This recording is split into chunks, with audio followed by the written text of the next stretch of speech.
Good evening, everyone. I'm Neil Love from Research to Practice, and welcome to Part 2 of Cases from the Community. As tonight, our clinical investigator faculty will discuss the optimal management of HER2-positive breast cancer.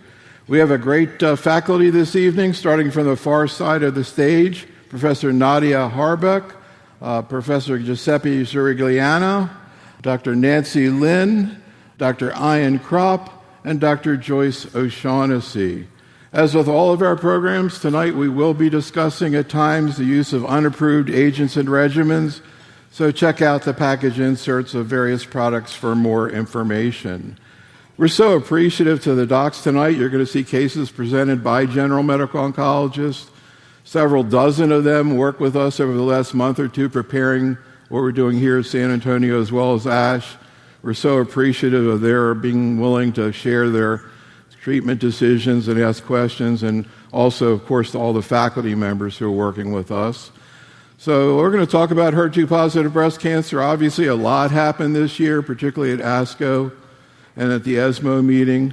We're going to start out with presentations, and then we'll follow it up with these short videos with case presentations and really address the one question I think that our audience is most interested in, which is how do these clinical investigators take care of their patients? How do they make decisions in their clinical practice? Here, the docs will be presenting cases tonight, and again, we'll be doing the same thing tomorrow night.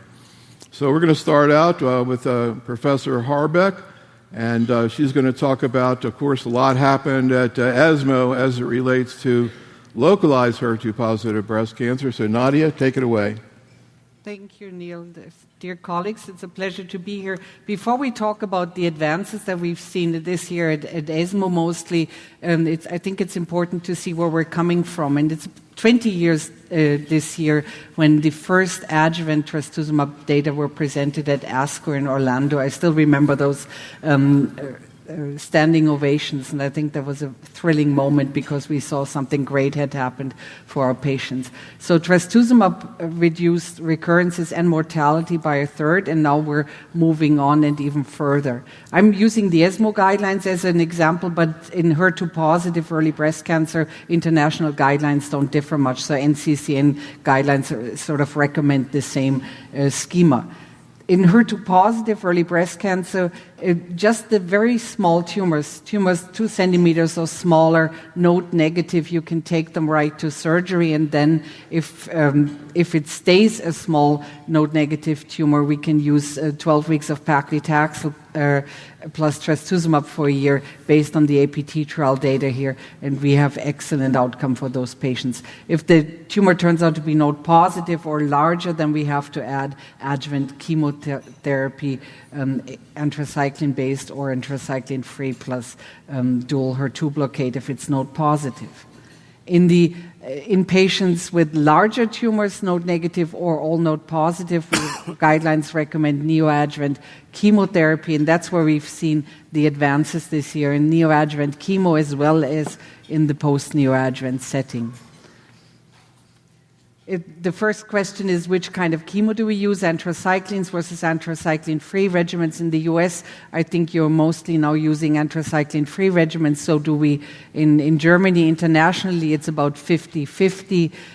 But all the data we know is we see that the efficacy in the neoadjuvant setting is very similar between these two regimens. It's mostly the side effect that differ, and we want to do without the long-term cardiac side effects. So what's new this year? We've seen Destiny Breast 11 presented at ESMO in the presidential session together with Destiny Breast 05. Destiny Breast 11 is the neoadjuvant trial for TDXD, had 3 arms, TDXD followed by THP, dose-dense AC followed by THP or 8 cycles of TDXD. That arm was closed early due to IDMC recommendation, and the trial recruited tumors larger than 5 centimeters or node positive. Primary endpoint was PCR, and it's just important to note that 70% of the patients had HR-positive status, so this is what we see in clinical practice, and 90% were node positive. So it was a very high-risk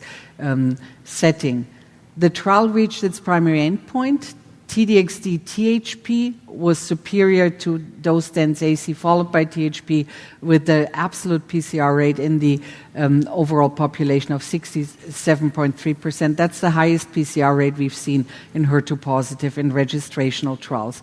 The benefit was similar between HR-positive and HR-negative disease, and was similar across all subgroups like premenopausal, postmenopausal, geographical region. Everybody benefited from T-DXd THP. The post-neoadjuvant treatment is a bit different than what we would do in Europe or what you would do here in the US. Only half of the patients without PCR received post-neoadjuvant TDM1. That's due to the international nature of this trial. The Asian colleagues rather give antibodies than TDM1 because of toxicity concerns. But post-neoadjuvant treatments were balanced between the arms, and we saw an early glimpse at event-free survival, which favored T-DXd THP already at this early stage, but we have to obviously wait for long-term data here.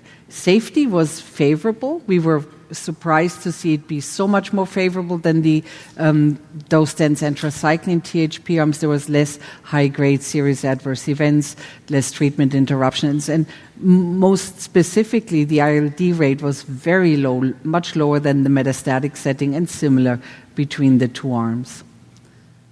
And the most T-DXd THP had less grade 3 hematological and fatigue events, but there was more nausea. But I think if we use the 3-drug regimen on a prophylactic basis, we can even get that down.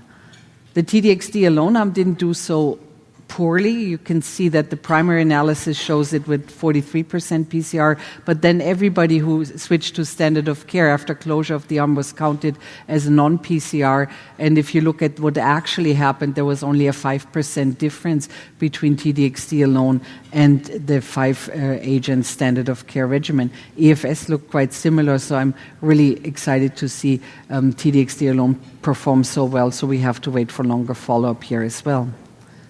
And the safety obviously was also very favorable. There was no high-grade ILD or cardiac events in the T-DXd alone arm. What do we do after PCR? After PCR, our current standard is based on the affinity data, which says in node positive you have benefit from adding pertuzumab to trastuzumab. We don't have a trial specifically looking at what to do after PCR, so we take this data for the node positive setting. But we have to realize that even PCR means there's residual risk for recurrence. This is data from the German breast group, where you can nicely see the higher the tumor volume at start of neoadjuvant therapy, the higher the risk after PCR is as well. So those patients still need proper treatment. In case of non-PCR, TDM1 is standard based on the Catherine trial. We have a overall survival benefit versus trastuzumab. And this is where we saw the second advance this year. We saw the Destiny Breast 05 study readout, which has just been published in the New England Journal. It looked at also very high-risk population, inoperable and any type of non-PCR, or operable and node-positive non-PCR, and compared TDXd versus TDM1. The trial also reached its primary endpoint. There was a stunning almost 9% difference at 3 years favoring TDXd over TDM1. And if you look here, see it's mostly distant recurrences that's being prevented, and numerically there is less CNS metastases in the TDXd arm. So this is exciting data. I'm sure Nancy has a comment on that, but I think we need more definitive data here as well. Safety was very good as well, but there was a bit more of ILD cases. Don't forget, this is patients who already had seen neoadjuvant chemotherapy, so they are not untreated, and this is 14 cycles of TDXd compared to in the neoadjuvant setting we have 4 cycles.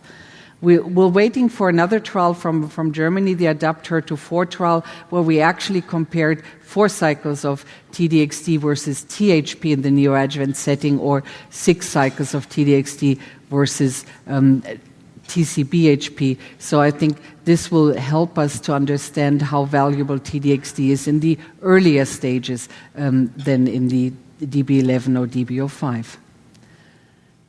The last point I would like to make, we also have a label. In the US, it's a bit broader. In Europe, we have it just for hormone receptor positive population for neratinib in the adjuvant setting based on the Extenet trial. Extenet is a very old trial. It was done in the times when we only had trastuzumab in the adjuvant setting. And this trial showed if you added in the high-risk population another year of this small TKI neratinib after the 1 year of trastuzumab, you actually improve IDFS. And there was an interesting exploratory subset analysis looking at patients with non-PCR, and they had an even higher benefit at 5 years. Neratinib is a bit difficult to treat. You need to do proactive side effect management. We did a real-world experience trial in the German-speaking countries and found out that if you dose escalate up to the final dose, and then you will have less grade 3 diarrhea. And the trial actually showed that patients are able to adhere to neratinib treatment. The trial reached its primary endpoint with 96% of the patients being adherent at 1 year. So this is an option for the high-risk population, and you can see here the Eleanor trial was done in patients that had contemporary HER2 medication before, not just trastuzumab, and you can see the overall, the survival here is excellent, and this small graph I pasted into there is the quality of life, and you can see it's also very good during the treatment. So with that, I would just like to close and hand it over back to Neil for any more questions. Thanks so much, Nadia. You know, when you were talking about that 2005 ASCO meeting in Orlando, I was flashing on the fact that we did an audio interview with George Sledge the next morning at 6 a.m. Everybody's trying to get to him. He was the one who ran the thing.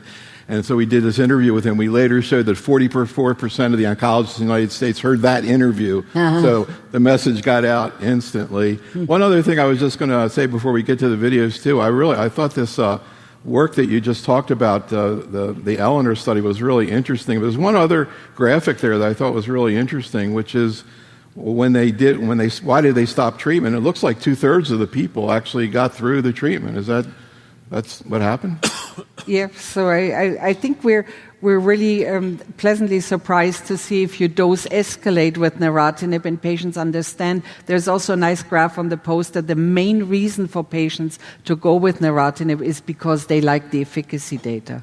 Absolutely. So we're going to get into that with one of the cases, actually. So we're going to start out now, and Joyce, I'll let you respond to this first case from Dr. Astrow. A 56-year-old woman presents with locally advanced ER-positive or HER2-positive disease. Her entire left breast is occupied with a huge mass, and the skin is involved. It's erythematous. She had PET-CT, and she's got nodal involvement, but she doesn't have distant mets. But she does have 2 little nodules just outside of the sternum on the opposite breast. So I gave her TCHP, thinking that even though it's technically metastatic, it was more, local, regional. She had a minimal response. So I stopped the TCHP, and then I gave her trastuzumab deruxtecan, TDXD. Gave her 8 cycles of that. And she's had an extraordinary response to that. So my first question to the faculty panel is, what is the data now giving TDXD neoadjuvant? Where are we? It just seems like it's a superior agent. This case is a perfect example. Very little response to TCHP, dramatic response to trastuzumab deruxtecan. So, Joyce, any comments on the case? And, of course, this huge issue out there about what we're going to do about neoadjuvant therapy. Yeah, and I think many of us, if we saw her tomorrow in clinic, we would try to get her up front, TDXD, and I'm really glad Nadia is doing the trial, looking at 6 cycles in the high-risk patients, because is 4 enough for this woman, for example, So it'd be nice to have the opportunity to flex it. Hoping we get a label that just says high-risk HER2-positive breast cancer that allows us the flexibility to either give it in the beginning or give it in the adjuvant setting. But I would try to get TDXD for her up front today. And can you elaborate more on exactly who you would like, theoretically, let's put aside what approval may or may not be, but who would you like to use it for? I would like to use it for the patients eligible for DB11 is what I would like to do. I think the data look really good. We can already see the EFS curves are splitting very, very nicely. So I would like to use it for the patients eligible. So, Ian, again, any comments on the case and on the data there? And also, what are we going to do if you use neoadjuvant TDXD and you have residual disease? Yeah, no, I think the data that was from DB11 I think it was very impressive that particularly in my view, the combination of 4 cycles of TDXD and 4 cycles of a taxane HP seemed to really hit the sweet spot. It had the best PCR rates, and it had actually less toxicity than standard of care chemotherapy HP. So, I mean, I think that I agree with Joyce that for in my mind, the patients who met the eligibility criteria for that study, which were moderate to high risk patients, that I think that's a very nice regimen. In terms of what you're going to do in the 30-something% of patients who don't have a pass CR, we don't have a good answer for that. I think for most of us, using TDM1 is still going to be an option. I think I'm more worried about the ER-negative patients who don't have a pass CR because we know it's more prognostic. Lack of pass CR is more prognostic negatively in the ER-negative HER2-positive patients than it is for the ER-positive HER2-positive patients. Fortunately, in DB11, there's only 17% of patients who don't have a pass CR, so it's a small group. But what we're going to do with those, whether we give them more TDXD, give them TDM1, I don't think we really have I don't think we have an answer yet in terms of data. So, Nancy, any thoughts? And what about the idea? I mean, do you think there may be patients who want to maybe wait and see if they have residual disease and then use TDXD? And again, my question is, either way, whether you use TDXD neoadjuvantly or post-neoadjuvantly, like if and when they relapse, like what's next? Yeah, it's a great question. I mean, I think the imbalance in terms of the number of cycles that's required based on DB11 versus DB05, it does have us thinking that for the high-risk patient where with just TCHP, we know that we're not going to get quite that PCR rate, and then we commit somebody to a longer course of adjuvant or post-neoadjuvant TDXD. It is very appealing to move TDXD up front, get a higher PCR rate, lower ILD rate, and then spare people the longer duration. I'll just also make a note that, we also saw this is a triple-positive patient, and she didn't have a great response to TCHP. And we did see data looking at AI versus tamoxifen in the HER2-positive patients from ALTO, and so, endocrine therapy will be a very important part of her therapy. Giuseppe, any thoughts? This is the typical case. I enjoyed very much the case presentation in which you can really see the benefit of trastuzumab deruxtecan. So in the trial, there were patients with inflammatory breast cancer that usually were excluded for several trials. And you practically saw what is going to happen. So in a case like this, starting with TDXD rather than delaying the treatment is an optimal scenario, because if you have a very good agent, I believe you should start as soon as possible with that agent. So my thought is that any patient, according to the inclusion criteria of the DESTINY-11, should be considered for the sequence of TDXD following by THP. Again, talking to docs in practice, TDXD is going beyond breast cancer. Now we have the gynecologists using it, the lung cancer people use it, GI cancer. But it was a couple years later, and as they came in and I started to talk to them and they saw it working, you could see the smile on their face. They had not seen anything like it. We've been hearing about that in breast cancer for a couple years. So again, Nadia, this is such a critical... Do you want to say something, Giuseppe? No, it's like anthracyclines in the 70s. It's exactly the same. So, Nadia, any thoughts? Yeah, I think it's great that 20 years after we've seen the adjuvant trastuzumab data, we moved TDXD now to the early breast cancer setting. And I think what was a big relief to all of us was that the toxicity was actually very manageable and acceptable, and it seems to be better in the untreated patients than in the patients who already had chemotherapy.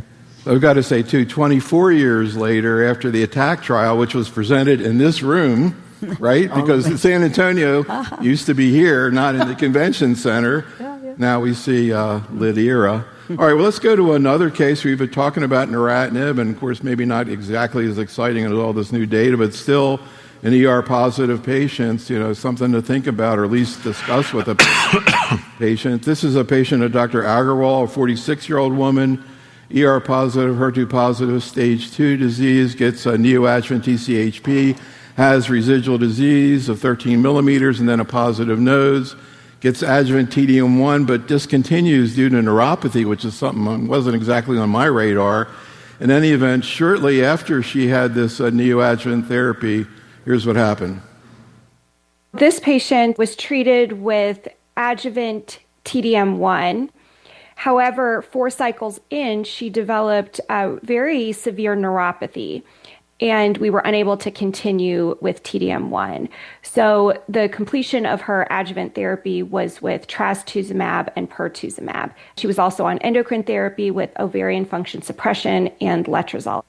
In this patient who had residual disease, who had an abbreviated course of antibody drug conjugate in the adjuvant setting, would you recommend neratinib? I did treat this patient with neratinib, and she's currently ongoing and doing well. She is having side effects, and we're doing our best to manage those and keep her quality of life up.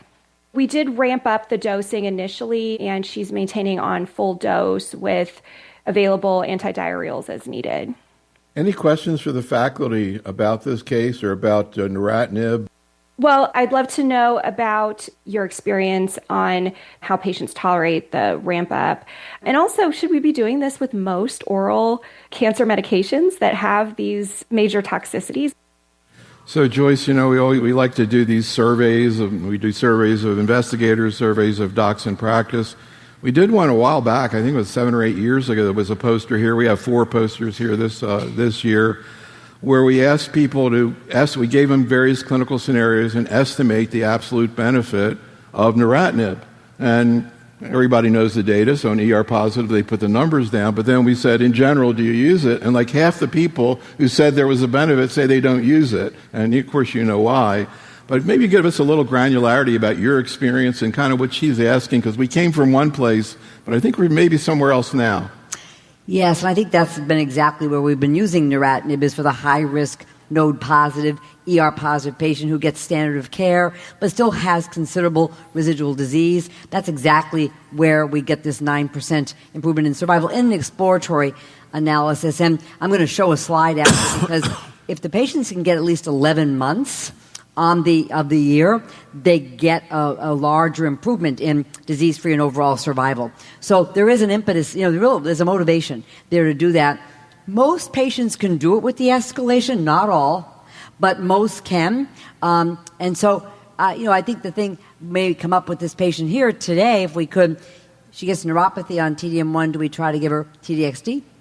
And if she has node-positive residual disease, that's another question. But then, personally, I would still give neratinib afterwards, because the TKIs work totally differently than, and particularly together with hormonal therapy. Blocking that estrogen receptor and the HER family all at once is really very strongly, they potentiate each other, certainly preclinically. So we see that in a lot of our studies here. We even saw it in HER2-CLIMB-02, where not everybody had ER blocked, and tucatinib added to HP was not as positive in the HR positive as it was in the ER negative, and that's probably because ER wasn't fully blocked, which we really do. We do more and more. So we want to block ER, we want to block the HER family. So I find it a very, very scientifically compelling strategy, and I like the data. Yeah, Nadia, I was going to bring that up. I noticed in the HER climb, it looked like ER-positive, ER-negative is pretty similar in terms of hazard rate, but you're thinking it's because they weren't getting optimal endocrine therapy.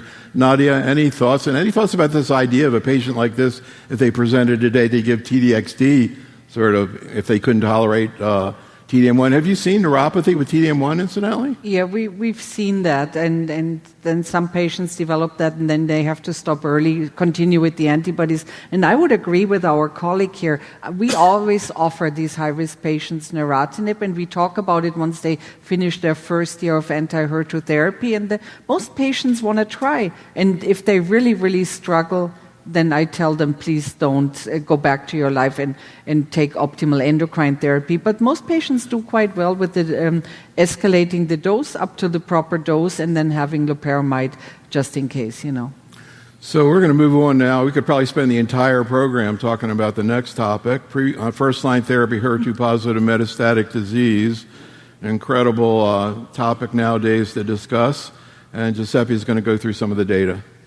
Yes, I believe this is a new topic to be discussed because these are the ESMO clinical practice guidelines, actually, that have not been updated. So in the first-line setting, the standard of care is still the Cleopatra regimen, so pertuzumab, trastuzumab, and taxanes.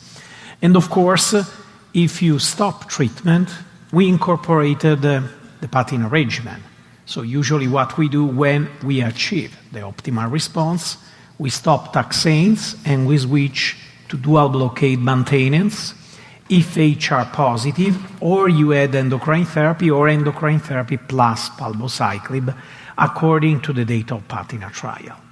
And now that we have the DESTINY-9, I believe everything will change, or at least we need to generate new data. The DESTINY-9 was a prospective randomized trial comparing trastuzumab deruxtecan placebo, trastuzumab deruxtecan pertuzumab, versus THP, that is the standard of care.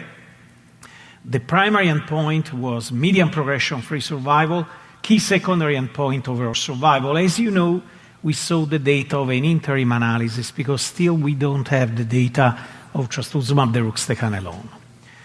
The trial was positive, of course.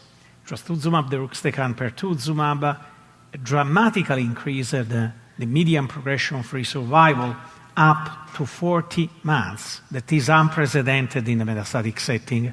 There is also an outperformance of the Cleopatra regimen because we have almost 26 months in this patient population. If you remember, in the Cleopatra, median PFS was 19 months.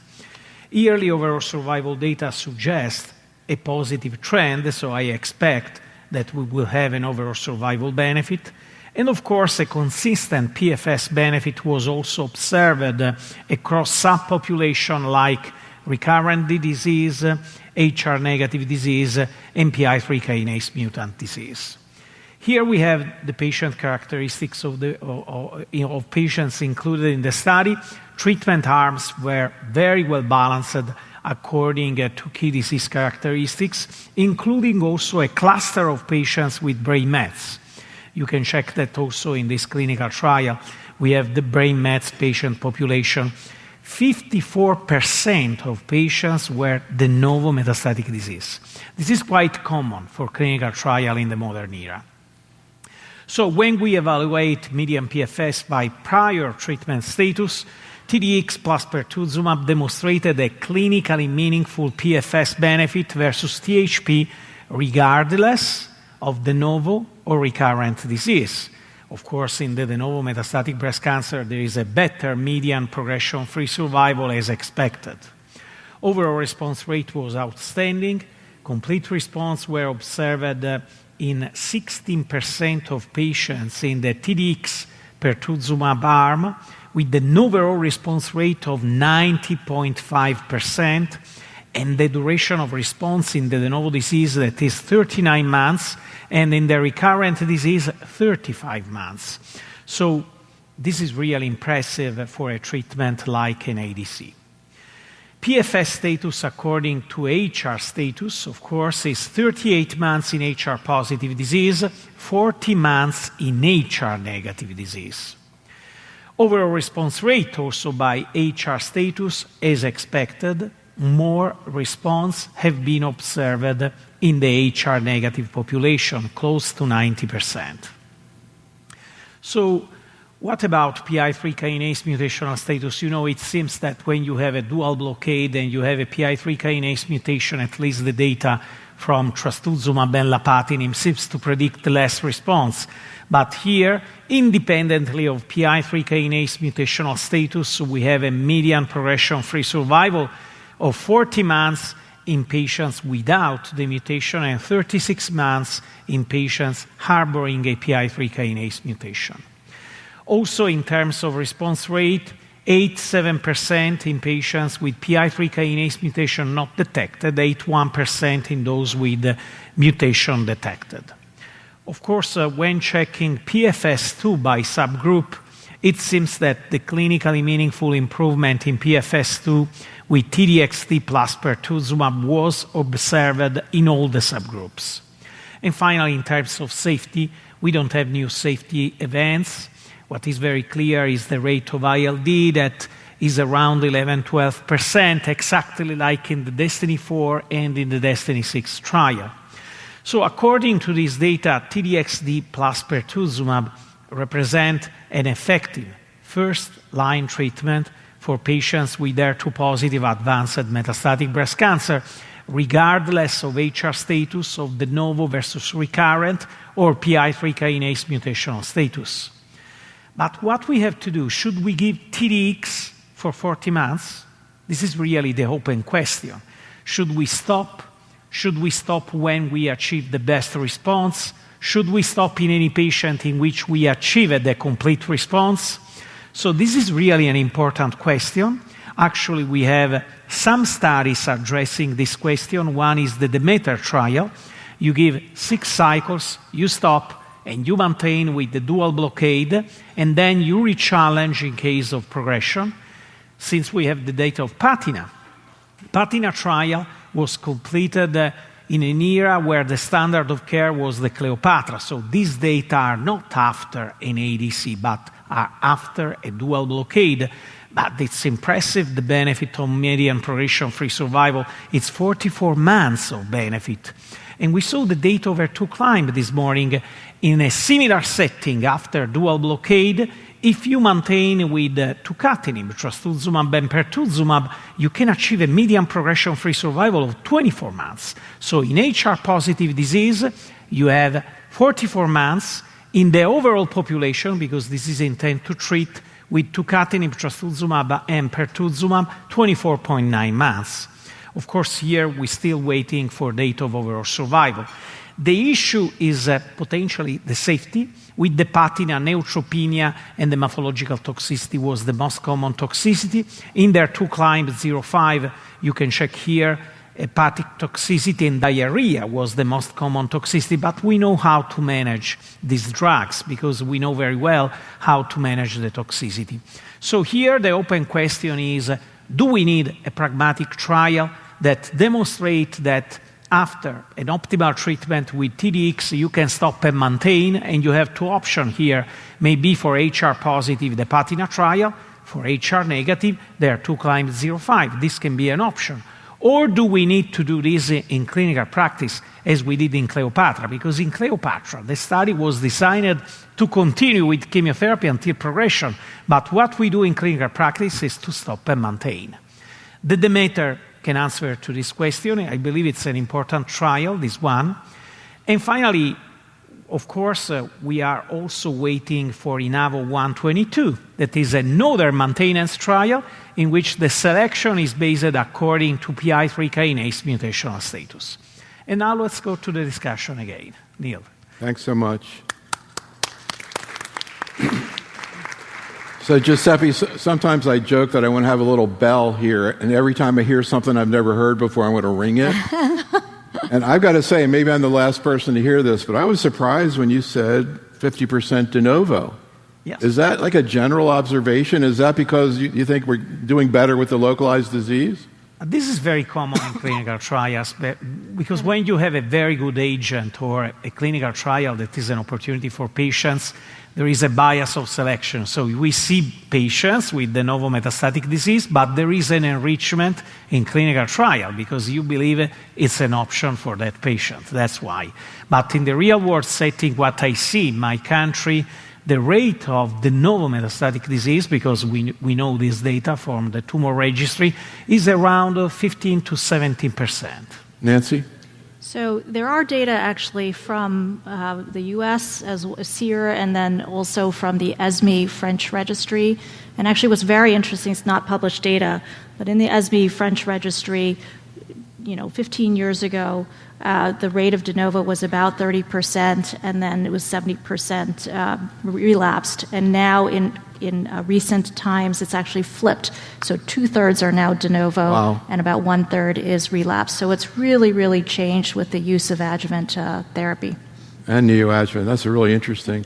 All right, Nadia, this is another case. 82-year-old woman presents with de novo metastatic disease, bone only, ER-positive, HER2-positive. And here are some of the many questions that every oncologist in the world is asking nowadays. I have a very lovely 82-year-old woman who had a bit of a neglected breast cancer. We did PET scans on her, and she had also osseous disease. She got THP, and she's had a complete response. Her breast looks great. Any questions for the faculty? There's really good data for TDXD in the first-line setting. How are you thinking about this versus THP? And would you consider it in patients like her? Right now, in my patients with HER2-positive disease who are receiving THP, usually I drop the T and will continue monoclonal antibody maintenance. If we transition over to TDXD, are you continuing treatment indefinitely? Are you thinking about a maintenance option? And if so, what would that be? Are you combining ER therapy? And with new data showing the potential improvement of palbociclib, how are you thinking about that? So, Nadia, I don't know if you can do any better than a complete response to TCP, but I mean, it's a good regimen. It's just that it looks like TDXD is better. Any thoughts about this case, this clinical scenario? If you saw a patient like this today, would you want to use TDXD? And again, the question everybody's asking, how long do you use it? What's your maintenance? Yeah, I think she said it's a neglected case, so probably is a locally advanced as well, so you need a good response to make this lady feel more comfortable. And I think TDXD plus P is a good option here. I'm a big fan of the maintenance strategy, and I think I try to put her in a trial if that's not possible. I think in the ER-positive setting, something has to be said for the patina regimen, so to maintain it with palbociclib. That's also something you can give in older patients because we just have problems with the neutropenia. You dose reduce, and then they do just fine, and you don't have to monitor them so often. So, Giuseppe, any thoughts? And let me throw in the idea of palbo, an ER-positive with AI, pertuzumab, trastuzumab, and tucatinib as maintenance after TDXD. Am I thinking too crazy here? Altogether, but if you have a dual blockade, you have to select if to combine trastuzumab with pertuzumab or with tucatinib. So, of course, it's not a crazy idea. You can combine trastuzumab, tucatinib, palbo, and endocrine therapy, but I believe there will be toxicity. So, personally, in a patient like this, this is a patient with metastatic breast cancer, bone disease only. I am not so sure I would go for TDX and pertuzumab. 82 years old. I don't believe she will survive until 100 years old because she is not from Japan and Italy. That's why she's from the United States. So personally, I would give or a dual blockade and endocrine therapy, and Nadia supported in the clinical practice guidelines to add this option, or eventually the standard of care at adapted dose. I have a patient of 86 years old. Everybody decided not to give TDX, but there was massive visceral involvement. I gave. She had an excellent response. So we don't have to consider elderly patients per se not eligible to this treatment because you have to select case by case, in my opinion. Actually, Dr. Astrow, who presented a case last year, he presented a case, I think it was a 91-year-old woman who got TDX. He had a great response, tolerated very well. Nancy, I'd like you to join in the conversation here and give your way of thinking through this type of a case and in general, how you'd like to approach this situation. Yeah, I mean, I think the relevant issue here is that she's 82. We don't know what her performance status or comorbidities fully are, but I think we're all concerned about giving her indefinite T-DXd. I might try to think about, so she has bone-only disease, she doesn't have visceral disease. I'd be curious about the HER2 IHC. If she had 3+ disease, she's more likely to respond to THP.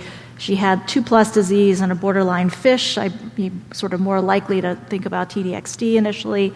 So I think looking at some of the characteristics and trying to make a guess about how likely she is to respond to THP up front, because it would be very attractive to give her the patina maintenance afterwards, given her age.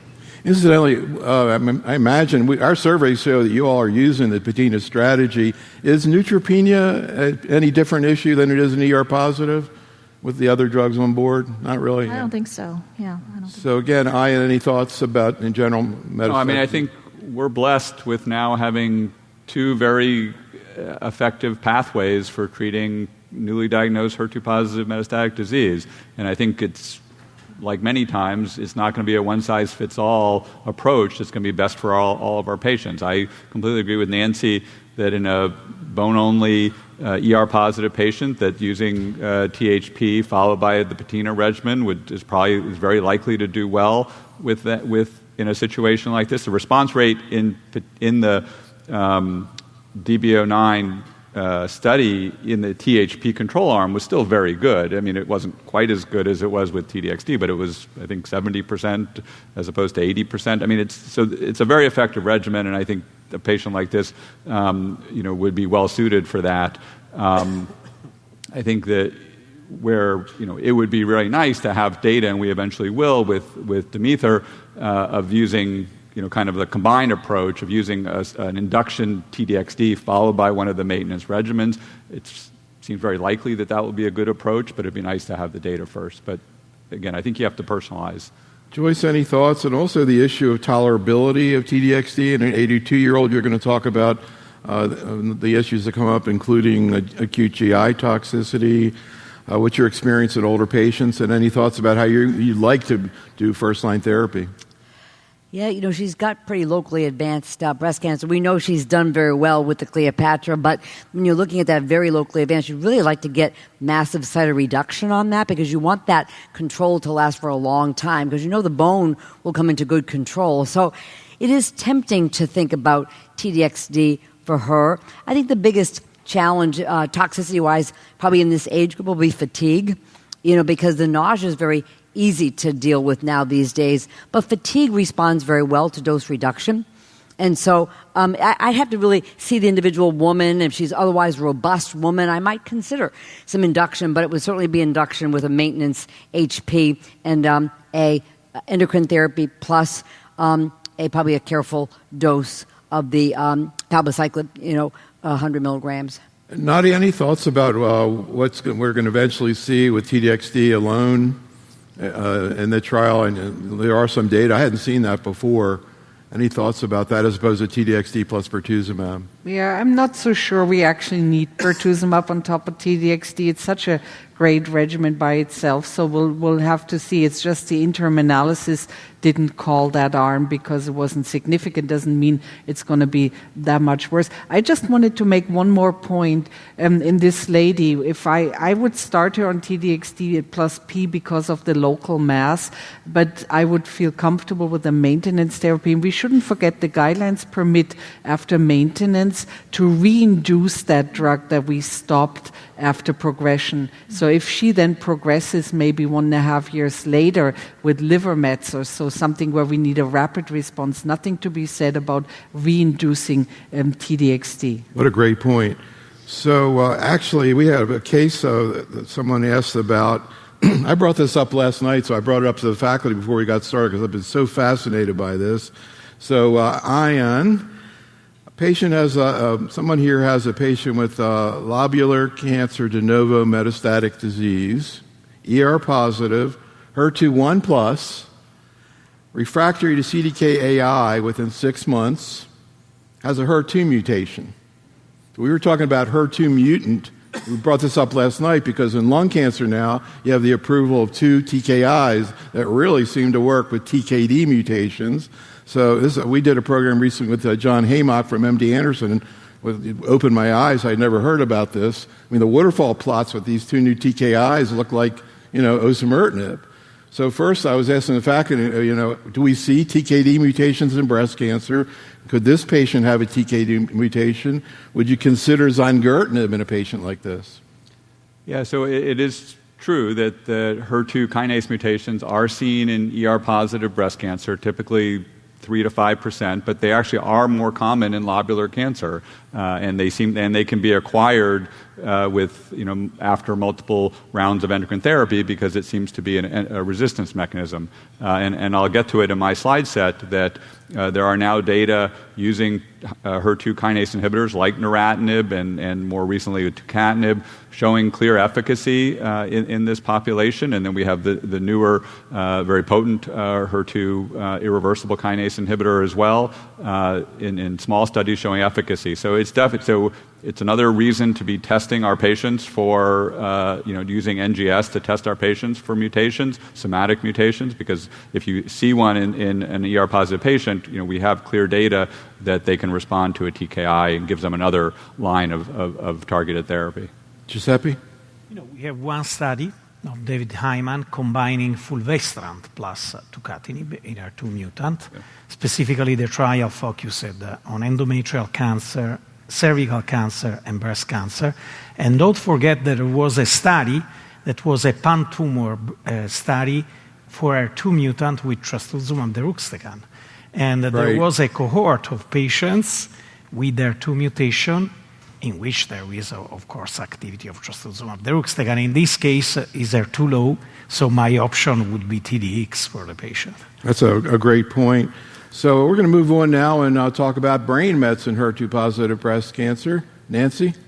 Yep, thank you. So we're going to switch gears a little bit and talk about the issue of brain metastasis. So first of all, why were we talking about this in HER2-positive disease? These are data from a very large U.S. database, and essentially by third line of therapy, 20% of hormone receptor positive, HER2-positive, 36% of hormone receptor negative HER2-positive patients have developed brain metastases. And we know if we follow these patients till death, about 50% will develop brain metastases. Those were data from unscreened populations, but there's increasing interest in doing clinical trials of screening brain MRIs in patients. We're not routinely doing this in our own practice, but this study looked at baseline, end of first line, end of second line systemic therapy brain MRIs, and you can see by the end of second line therapy, about a third of patients, regardless of hormone receptor status, will have brain metastases diagnosed. If we look at survival, what we can see is that patients who have HER2-positive subtype have the best survival. In this scoring system, patients who have either HER2-positive, hormone receptor negative, or in this particular study, luminal B was defined as hormone receptor positive, HER2-positive. These are the patients that do the best. So in the best prognostic category, median survival after brain met diagnosis is 3 years. Even in the second best category, the median survival is 2 years. And these data are actually up to 2017, so do not even reflect the FDA approvals of tucatinib or TDXD.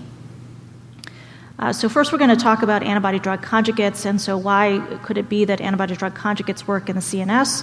And that is because the blood-tumor barrier, in contrast to the blood-brain barrier, is leaky. And we can see this if we label trastuzumab so that it acts as a PET tracer, and you can see the brain met picks up. And on the right is actually a preclinical experiment of HER2-positive breast cancer brain metastasis using a technique to measure DXD payload levels in the brain. And the normal brain does not pick up the DXD payload, but it is enriched in the brain metastases. And this actually provides a therapeutic window. So we might not want to get payload into the normal brain. We might actually want it to get selectively into the brain met. So here are data from a pooled analysis of 3 studies, Tuxedo 1, Deborah, and a US-based case series. This pooled analysis took only patients with active, measurable parenchymal brain metastases at the time that they initiated TDXD. The CNS response rate was 65%, the CNS clinical benefit rate was 81%, and the median PFS was 13 months. These are heavily pretreated patients. In Tuxedo 1, an average of 2 prior lines of therapy, and in Deborah and the US case series, a median of 4 prior lines of therapy. Next, if we look at the pooled analysis of DB01, 02, and 03, and just to remind people of the CNS inclusion criteria, DB01 only included patients with previously treated stable brain mets, but DB02 and DB03 initially included patients with newly diagnosed, previously untreated asymptomatic brain metastases. Unfortunately, after protocol amendment, these patients were subsequently excluded, but there were a number of patients entered before the amendment. If we looked at the pooled analysis to orient you to the plot, the left-hand columns show the TDXD-treated patients. The CNS response rate was 45%, irrespective of whether they were treated stable or untreated active brain metastases, and this was comparing favorably to the comparator pool, which was either a capecitabine-based regimen or TDM1.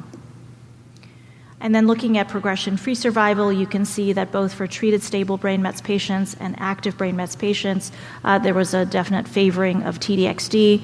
And in fact, if anything, the curves are dramatically separated in the patients with active brain metastases. None of those trials were developed to specifically test the activity of TDXD in patients with CNS disease, but DB12 was designed to do this, and 263 patients were enrolled in a CNS cohort, and these included patients with both stable and active brain metastases. The median PFS in DB12 was 17 months, the 12-month PFS was 61%, and the 12-month overall survival was 90% in this brain metastasis population. And then looking at intracranial response rate, you can see across all patients, the intracranial response rate was 71% overall. And interestingly, if we look specifically at patients with previously untreated, newly diagnosed brain metastases, the CNS response rate was 82%. Now moving on to HER2 TKIs, and I'll show data from HER2-CLIMB. We're all familiar with the schema of this study. And these are the CNS-specific outcomes from HER2-CLIMB. So looking at CNS progression-free survival, we can see a significant benefit in favor of tucatinib. Remember, patients in HER2-CLIMB were generally more heavily pretreated than that in DB03, so patients had to have prior trastuzumab, pertuzumab, taxane, and TDM1. The median CNS PFS went from 4.2 to 9.9 months, and the benefit was even more pronounced in those patients with treated stable brain metastases at baseline. Looking at overall survival, again, a significant benefit in overall survival with the use of tucatinib, median of more than a 9-month prolongation out to 21.6 months, and this was actually also true in the active brain mets subset. Then most recently, we've seen data from HER2-CLIMB-02. This study was randomized patients to TDM1 with tucatinib or TDM1 with placebo, and 45% of patients enrolled in the study had CNS disease at baseline, approximately equally split between active and stable. Here are the top-line data in the ITT population on the left, showing a small benefit, statistically significant, in favor of tucatinib when added to TDM1. And on the right are the PFS curves in the brain metastasis subset, showing, I think, a more obvious and clear separation of the curves. The CNS-specific outcomes, such as response rate, have not yet been reported from this trial. So if we look at all of the studies side by side, I think one of the important caveats is that these studies did enroll somewhat different patient populations with varying amounts of prior therapy, and certainly these will color the response rate interpretation. But I think the bottom line is that the survival was very good across all of the studies, whether with tucatinib or TDXD, and we're seeing clinically relevant CNS response rates. So practical questions in clinic are, in what sequence should we offer TDXD versus tucatinib in patients with brain metastases? I think this will increasingly become a moot point in the future as we incorporate DB09 in the first-line setting. I think there still is a question about the value of continuing tucatinib beyond progression. So if somebody has had HER2-CLIMB and has brain mets, will there be benefit in doing TDM1 tucatinib after that? How should we weigh whether to switch systemic therapy versus offering local therapy such as SRS? And what about patients who progress in the brain after both TDXD and tucatinib?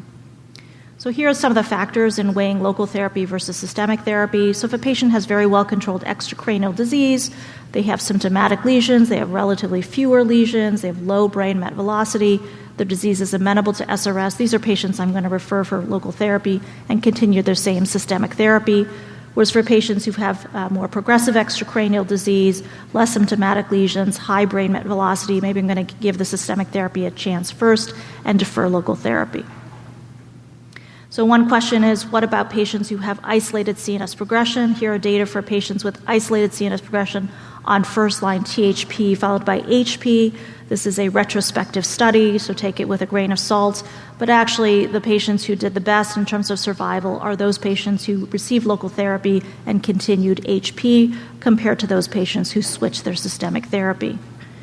And then similarly, if we look at the HER2-CLIMB study, the study actually allowed patients who had oligoprogression in the CNS to receive SRS and continue on their blinded arm. And interestingly, the patients who continued on the triplet of tucatinib, trastuzumab, capecitabine did fare better in terms of PFS2, with an additional median of 7.6 months of disease control before the next progression. If we're going to use SRS in patients on either TDM1 or TDXD in this oligo-PD setting, what should we do about spacing? And these are retrospective data, but I think does suggest that the rates of radionecrosis are significantly higher when we space the SRS and ADC close together. And so as much as possible, I do try to hold a cycle before the SRS. And finally, what are factors associated with greater SRS efficacy and durability? And again, smaller lesions and are those more amenable to SRS and those with lower brain metastasis velocity. Finally, what happens for patients who've already received the two preferred regimens and the NCCN guidelines for CNS disease and HER2-positive breast cancer? And there are a number of regimens that I'll refer you to. I think these guidelines are very helpful also for insurance reimbursement, and they include TDM1, TDM1 neratinib, as well as high-dose trastuzumab with pertuzumab. So in conclusion, there are multiple now active systemic regimens. I think there increasingly is an important role of multidisciplinary collaboration to determine what is the best strategy for a patient at any one point in time, considering the different options and the short and long-term toxicities. Thank you. Thanks, Nancy. Speaking about ringing the bell, that ADC radiation necrosis rang my bell. We'll get to that in a second, as one of the cases actually relates to that, but I hadn't seen that before. Very interesting. So before we have two good cases, before we get to that, though, Nadia, a question from the audience. I love the way this starts out. So for the non-82-year-old, I guess that means a younger patient, because we've spent all this time talking about the 82-year-old. How are you going to think through first-line therapy, particularly in the ER-negative patient, or does the ER status even affect the way you think about it? I mean, who are you not going to give TDXD to? I guess we could say TDXD pertuzumab. Well, I in a patient with very indolent disease, maybe a couple bone mets, and she's concerned about side effects also. I think THP and followed by maintenance is good. And I like the tucatinib data. I like Giuseppe's suggestion for the hormone receptor negative to go with tucatinib and for the others to do the patina regimen. So I think if there's only a little bit of metastatic disease and quality of life plays an issue, but for the ones with the more aggressive disease, or in our 82-year-old lady with this large mass in the breast, which makes her feel uncomfortable. So we have to do something about this fast, and I trust more in the TDXD data. We talked about the neoadjuvant effect as well. But I think for others with a more aggressive visceral disease, I would go for TDXD plus P. Joyce? I mean, I agree. I think there's going to be a subset of patients that have very small volume disease, et cetera. And the only thing that I was going to add is I probably will start looking for PIK3CA in the patients in their primary cancers or in metastatic or on ctDNA, because if they have a PIK3CA, I probably would prefer BTDXD, because the median PFS was only 18 months in the PIK3CA mutant group. I was kind of surprised when that came up at ESMO. I hadn't heard about PIK3 as an adverse. Yeah, and Cleopatra has been very interesting. Shown, yeah. Incidentally, now we have CAPI and prostate cancer with PIK3. So, and that is very adverse with metastatic prostate. Big difference there. Mm-hmm. So, Giuseppe, another great question from the audience. Someone has a patient who's about to start who's obviously finished TCP, about to start maintenance HP. I guess is ER positive. So the person wants to know palbo or tucatinib or both. No, I would use palbociclib if HR positive. And not tucatinib? No, because we have 44 months adding endocrine therapy and palbo, so you can give more benefit to the patient, and the safety profile, of course, is completely different. You don't have diarrhea, you have just to manage hematological toxicity. So my first option in HR positive is the patina regimen. Interesting. All right, Nancy, I'd like you to listen to this case from Dr. Favreau. A 60-year-old woman, ER-positive, HER2-positive disease, develops a cerebellar met while on adjuvant and anastrozole after prior neoadjuvant, post-neoadjuvant therapy. So this is a very nice lady. She's 60 years old. She actually presented on an aromatase inhibitor with a cerebellar metastasis. She was in the hospital for that. She had a seizure at the time, increased intracranial pressure. She had surgery. They could actually only incompletely resect it based on its location. She had postoperative radiation therapy. The pathology on this, again, was ER positive. It was HER2 amplified at 23. She had no other sites of disease on her PET scan. After her radiation, I initially treated her with fulvestrant and trastuzumab and pertuzumab. Over the last 3 years, she's had some progression in her brain. It's all been in the cerebellum, actually, and she's had radiation and resection, again, to that site. And at this point, the radiation doctors and the surgeons say they can't do any more, but she was having some progression radiographically. I switched her over to trastuzumab DXD, and over a year now, she's actually had improvement of her MRI. She's tolerating it very well. So she's had excellent control of her brain met on this treatment. The question, is what will be the next line of therapy? When she progresses on this, clinically, believe it or not, she's working at a bank. I mean, she's amazing physically. Nancy, any thoughts? Sure, yeah. I think we certainly all have seen these patients who have really remarkable responses to TDXD in the CNS, and it can be quite prolonged. I mean, the median in DB12 was 17 months in the brain met patients, and that's the median. So we are seeing patients who are 2-3 years on TDXD with CNS control. I think the next line of therapy I would offer if she progressed would be the HER2-CLIMB regimen with tucatinib, capecitabine, and trastuzumab. The other option would be HER2-CLIMB-02, but that's obviously doesn't have a regulatory approval right now. And I think we have much more robust data in terms of really filling out the CNS outcomes right now with the tucatinib Herceptin regimen.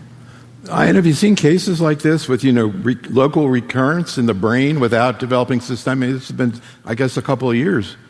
Yeah. No, I mean, it definitely happens. And I think one of the problems is that we see in the clinic, and I don't know your all experience, is that once a patient has recurrent brain mets, it often is that's their repeated site of progression, maybe with extracranial disease as well, but it's rare that you have just extracranial progression in a patient who's already had multiple rounds of progression of the brain. So we see this. I completely agree that HER2-CLIMB would be the right thing to do next, but I think this patient is going to have problems with the brain in the future as well. And so fortunately there are some new therapies, as Nancy mentioned, for these patients being developed. Before Giuseppe comments, just one comment. If you have isolated progression, I mean 1 or 2 single mets under TDX, you may also consider to do gamma knife and to continue with the same treatment. Definitely, right. Yes. Absolutely. Yes. Yeah. But this patient already had used up their local therapy options, which unfortunately happens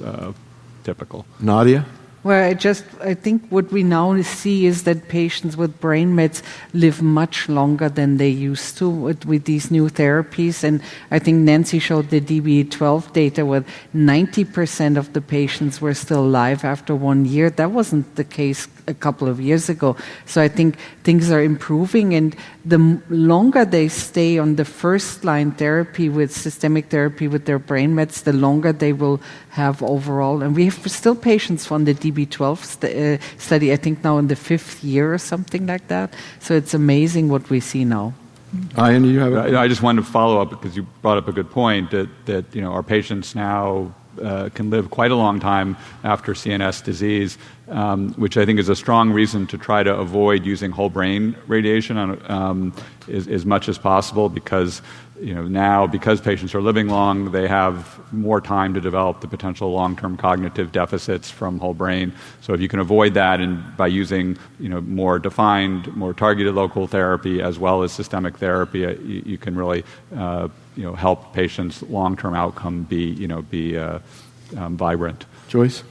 This is a patient who I've seen all too often and have changed my practice because they come in seizing. So they land up in the hospital, and then they have to have surgery.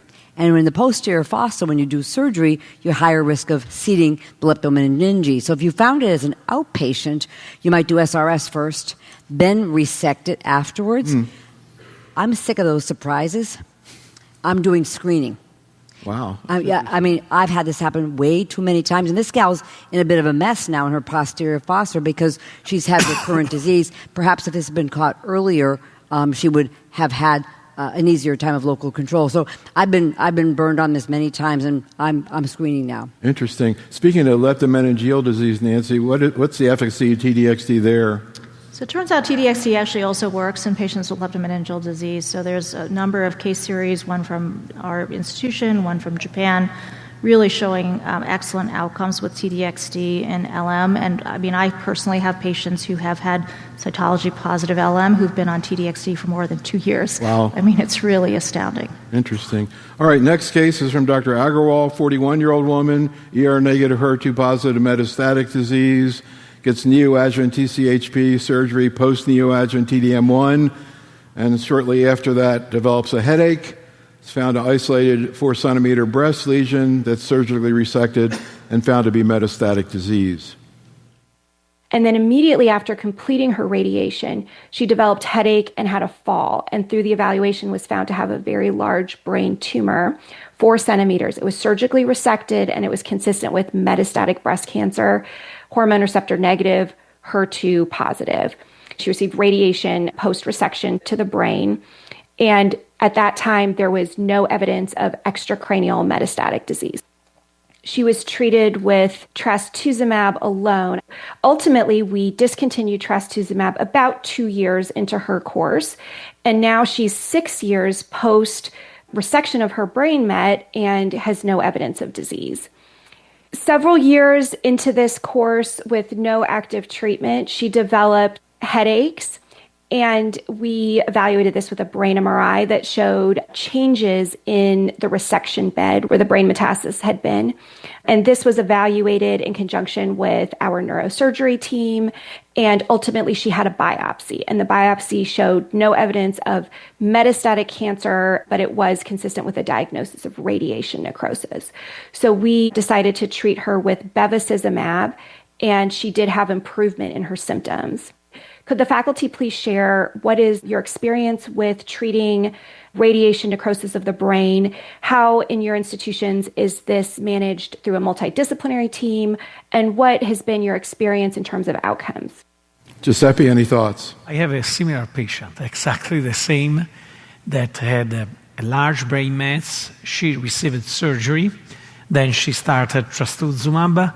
And after 4 years, she said, I don't want to do no more trastuzumab. And then she came back with exactly the same symptoms, and it was radionecrosis. So I observe some cases of radionecrosis when you sequence eventually the ADC and following this radiation therapy. I had several now. I would like to collect this data maybe with other centers because it's something we don't know very well, which is the relationship between radionecrosis, radiation therapy, and use of ADC.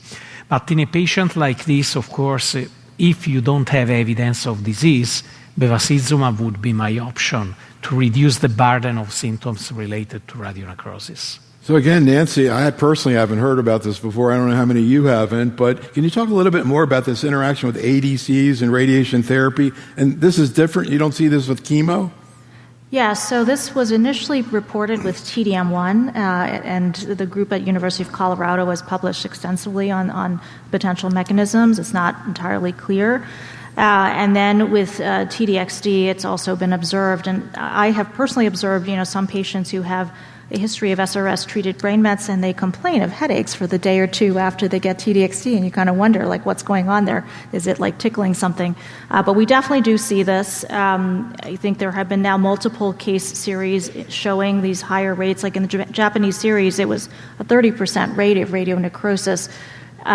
In that study, they defined concurrent as within 4 weeks, although in reality, the patients who got concurrent in that group had a median of 9 days between the ADC exposure and the SRS. So I think practically speaking, I just essentially skip a cycle, right? So I give a cycle, and then 3 weeks later, they might get their SRS, but I try very hard not to give SRS within a 2-week window because I do think that it increases that risk. And it becomes very complicated to manage because there's not a gold standard test other than surgery or biopsies, so you're then like doing these serial scans trying to sort out if a patient has radionecrosis or progression. Ian, any comments? And also, do you see this patient had symptoms? Did the symptoms go away with the BEV? Did they have chronic symptoms? Yeah, I mean, BEV is definitely helpful for both symptoms and imaging findings. And some patients, it's really hard to wean off the BEV, but some patients, after a certain number of months, you can stop and they're fine. Yeah. So the typical course. So in our practice, what we do is we actually, because BEV is expensive, we essentially give a pulse of steroids, and we use it as a diagnostic and therapeutic maneuver. So we give them pulse steroids for a month. We repeat their imaging study. If the imaging gets better, then it's not progressive disease, it's radiation necrosis, and then we see if we can wean them off the steroids. If they can wean off the steroids, you're done. And if they can't, we give them 4 doses of BEV every 3 weeks, and then usually you're done. And most of the time, people do not need to be on chronic bevacizumab. Just usually 4 doses is enough. Do they all get biopsied, or do you not biopsy? So in our practice, we actually do this kind of, it's a very non-scientific thing, but we do a decadron challenge. So we use it as a therapeutic maneuver, as well as a diagnostic maneuver, because again, what you're often trying to figure out is whether it's progressive disease or radiation necrosis. Right? Oh, interesting. Progressive disease is not going to shrink with steroids. Ian? So I was going to ask you a follow-up, now that the radionecrosis data seem, so robust. You talked about spacing the dose before radiation.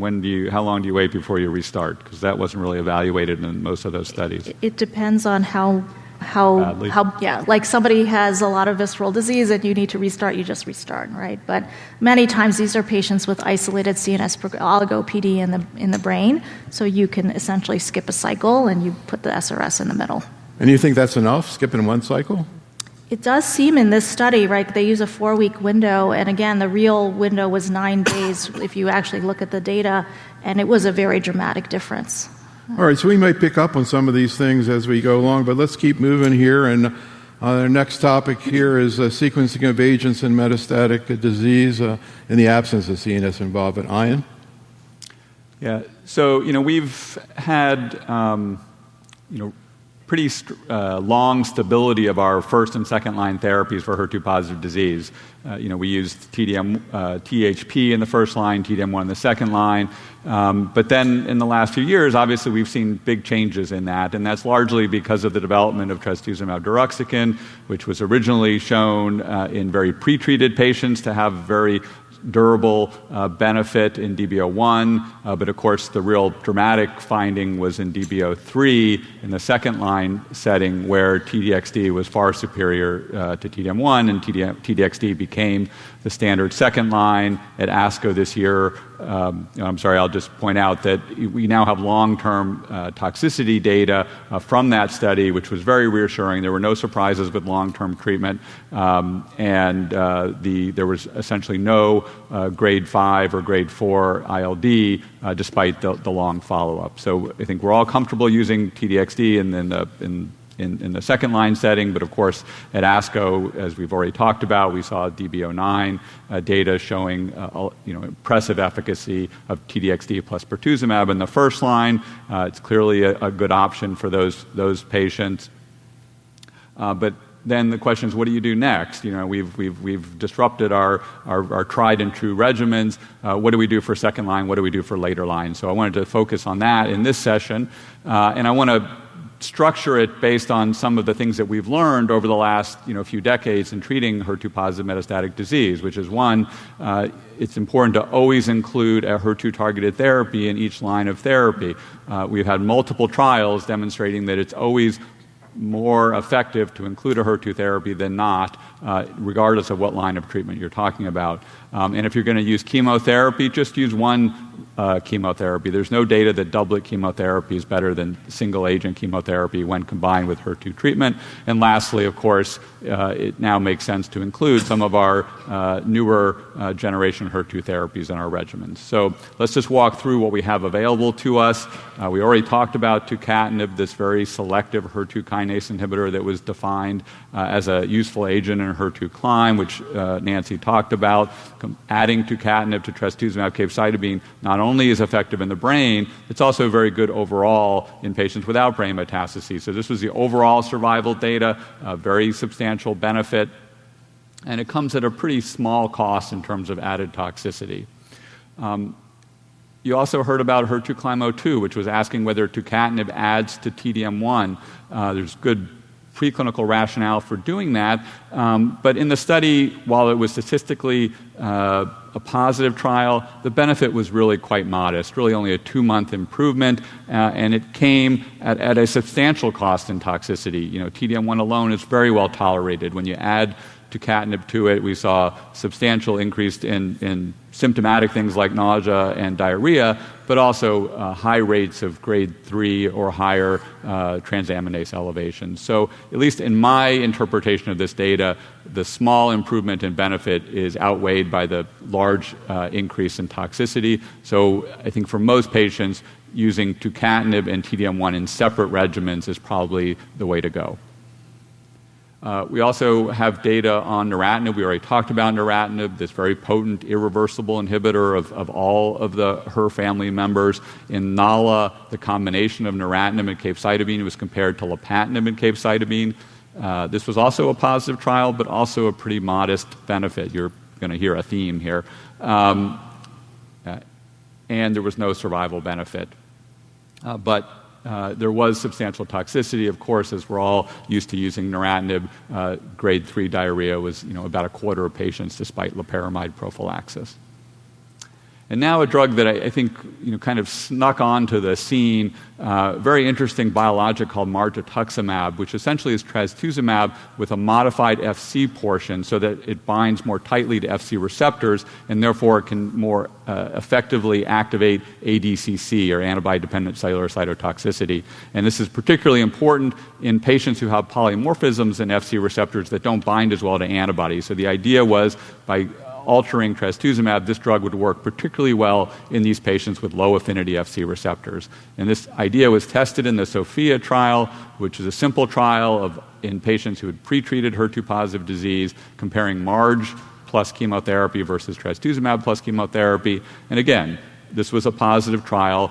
Again, the benefit was pretty small, but in this case, there's no real added toxicity to margetuximab versus trastuzumab. So I think you probably don't need as much of a benefit. And when you look selectively at the patients who have these low affinity FC receptors, which is actually 86% of all patients, so this is a very common polymorphism, there was more benefit, and there was a strong trend towards survival benefit. So interesting molecule, which clearly is an active drug in this patient population. So how do you put all this together in our current environment? Again, we now can use, or we can probably very soon use, trastuzumab deruxtecan plus pertuzumab as a first-line regimen. And then in the second line, you're going to use one of these other agents that the patient hadn't had yet. Alternatively, you can use THP in the first line, then one of the maintenance regimens, and then you're going to use trastuzumab deruxtecan. After that, you're basically going to use one of the drugs that you haven't yet used in that particular patient. Which one you're going to use, I think we're going to have to, again, use our judgment, and it's going to be dependent on patient preference and particular characteristics of the patient. Obviously, if they have brain metastases, the tucatinib regimen is probably favored as your first approach, but these patients are all going to get, for the most part, one of these regimens, at least in sequence.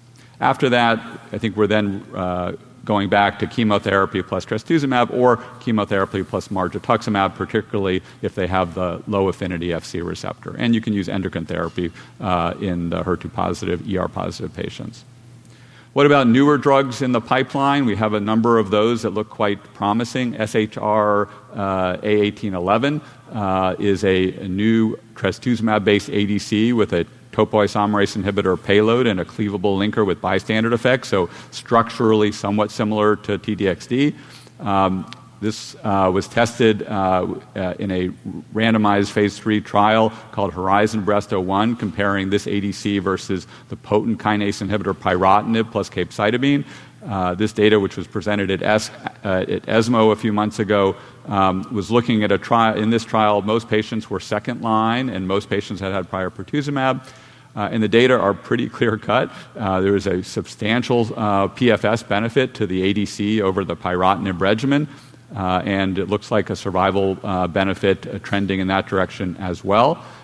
Interestingly, the toxicity profile of this ADC is a little different than TDXD. It has more neutropenia, but it seems to have low rates of ILD, less than 3%. So a promising drug with hopefully more data to come. Zanidatamab, another interesting biologic. This is a biparatopic antibody, so this binds to two different epitopes in HER2, and by doing that, it's able to very strongly cluster the HER2 molecules together, which leads to stronger internalization and degradation of HER2. It also brings in more effector functions like complement deposition and immune cell activation. And in the clinic, in a first-line study, Zani plus docetaxel had a 90% response rate, and in later lines, combined with other drugs, it has over 30% response rate. So this looks quite interesting. There's a phase 3 study going on. It's comparing Zani plus chemo versus trastuzumab plus chemo in patients who previously had TDXD. And then lastly, I just wanted to switch gears slightly and talk about the point that Neil had brought up earlier, which is that there are patients who have HER2 non-amplified cancers who have somatic mutations in their HER2. These are activating mutations in the kinase domain. Again, they're uncommon, 3 to 5% of ER-positive disease, more common in lobular cancers, but they're targetable. And these are data using neratinib, either neratinib alone with a response rate of 17% or neratinib plus fulvestrant with a response rate of 30%. There's also data combining neratinib plus fulvestrant plus trastuzumab with an even higher response rate, but this is also associated with greater toxicity, high rates of diarrhea. I think the bottom line is we have data from neratinib, which I just showed you. There's also data from tucatinib also showing benefit in this population. And as Neil mentioned, there's a newer kinase inhibitor called zunretinib, which also looks active, as well as, of course, TDXD. So it's important to identify that your patients do have these mutations. So just one more reason to sequence our patients either through tissue or through ctDNA to identify these mutations, because it's another way you can benefit this patient population. So I'll stop there. Thanks, Ian. So before we get to the case, actually zanidatamab is approved, and talking about general medical oncology, it's approved in biliary tract cancer. That's the whole story. We spent hours talking about biliary tract cancer. We call it the new non-small cell for all these targetable mutations, but it's either Zani or TDXD for biliary. So I guess if Zani starts working in breast, it might be able to slide over fairly easily. So Nancy, interesting question for you. Is TDXD active in HER2 low brain mets? Yeah, so there are data from the DEBRA study where they did have a HER2 low cohort, and it is active. The response rates are lower, just as we see systemically response rates are lower in HER2 low compared to HER2 positive. We see the same thing in the CNS, but we do see activity. All right, let's go to another case. This actually starts to segue into your talk, Joyce, because there's an interesting tolerance issue here. I didn't realize it at the time that I was talking with Dr. Ma, because she said, I had this patient who was on this trial of tucatinib and HP for maintenance, so she was actually on Climb-05, I guess, but in any event, now has disease progression afterwards. Here's Dr. Ma. At the time, we changed her to second-line TDXD. And so she received one treatment, come back adamantly, I'm quitting, I'm not doing this anymore because I'm noticing immediate hair loss. At this point, she's insisting on a regimen that does not cause hair loss. So my question for the expert panel, just in general, what would be your go-to regimen for these HER2-positive patients for a regimen that causes least hair loss in this setting? I'm thinking give her trastuzumab and combine with capecitabine.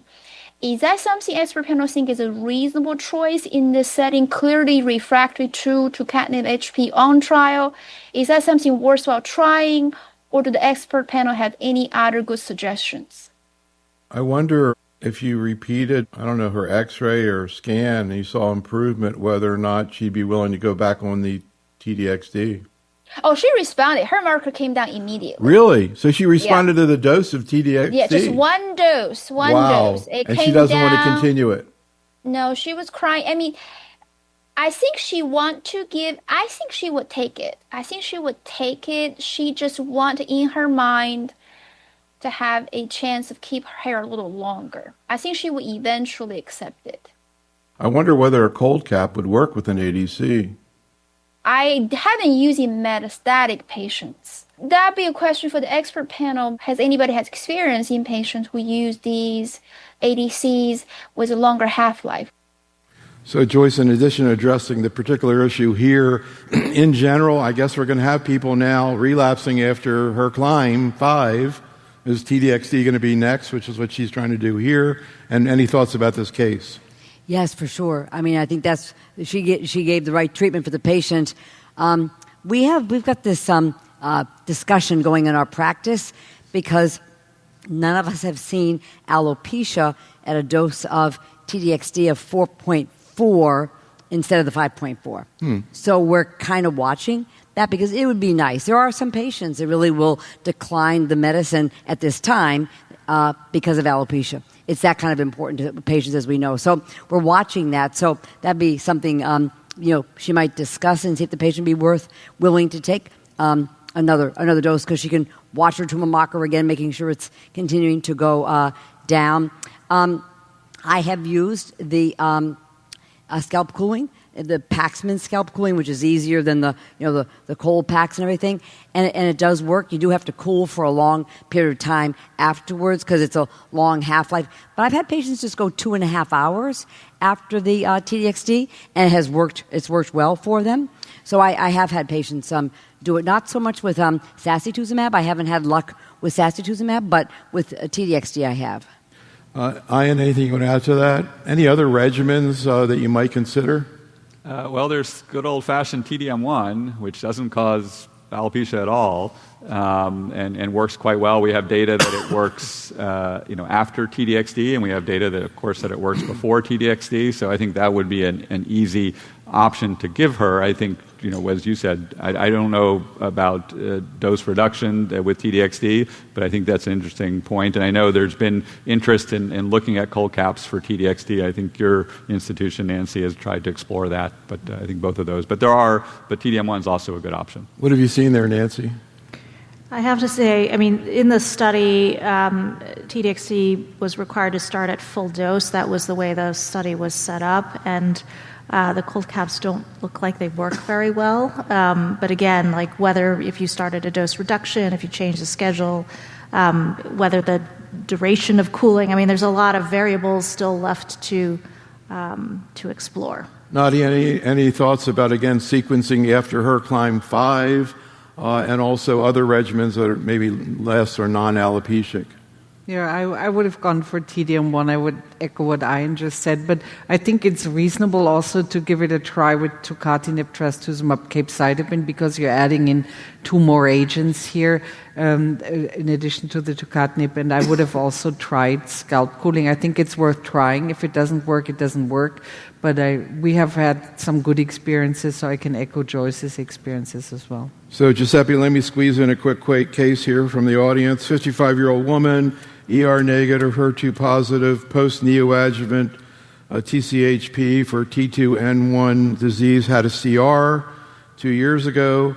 Now with rising CA15-3, a single brain met in the cerebellum, asymptomatic, resected, SBRT, ? Systemic therapy, and ctDNA negative. Okay. Just thought I'd throw that in there. Even if ctDNA negative, I would give trastuzumab alone to this patient. Trastuzumab alone? Yes. Coming back to this patient, now it is going to be published a very nice case series of using scalp cooling in patients receiving trastuzumab deruxtecan. Really? Hope is going to publish this. Really? It works? Because she collected some data. It's very interesting. It seems it works. So I would ask to this patient to wear the scalp cooling and to receive trastuzumab deruxtecan. If not, of course, TDM1 would be my option, the first one. The second one, the old trastuzumab vinorelbine, because you are not going to lose hair with vinorelbine. I haven't heard that one for a while. Okay, so we're going to move on now and talk about tolerability issues with HER2-targeted therapy. Joyce? Okay, so let's dive into toxicity. We'll look at the big picture first on TDXD, then we'll talk about neratinib as well. But TDXD, this is Destiny Breast 06, so the first line metastatic for the HER2 low and ultra low and the HR positive. And we can see nausea is very common there, 65%, only a small amount high grade. Fatigue, about half of the patients. Alopecia, about half of the patients. And then neutropenia, and those are the main. And then we can see that the ILD rate down the bottom right there is about 11% or so. So these are the toxicities we know about very well, and we want to just kind of manage them optimally for our patients getting the TDXD. So if we look at nausea, the rates of nausea in the DB04 were similar to that, to the DB06, but what are the consequences of that? And I will say that in DB04, about half of the patients had an antiemetic prophylaxis. It was allowed but not mandatory, so that's probably why nausea incidence is higher than we have to see in practice. But you can see under nausea and vomiting in the table that dose reductions and interruptions and discontinuations were really unusual for the nausea. So actually it was manageable once they started to use the antiemetics. And you can see down the bottom for the highly emetogenic regimens like this, 3 classes are recommended: the 5-HT3, NK1 receptor antagonists, as well as corticosteroids.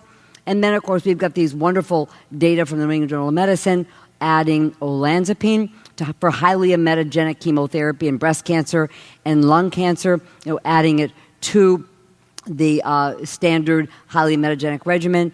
And we can see that patients in the blue, that's the olanzapine, looking at mean episodes of nausea and also of vomiting. We can see it's really diminished with the olanzapine. They use 10 milligrams here. There is some sedation as well that can occur, and we can see the results showed that significant improvement with the nausea versus placebo in the initial 24 hours, 74% versus 45%, but also the delayed nausea and vomiting went from 42% down to 25%, so very highly significant. So the overall 120-hour period, 37% versus 22%.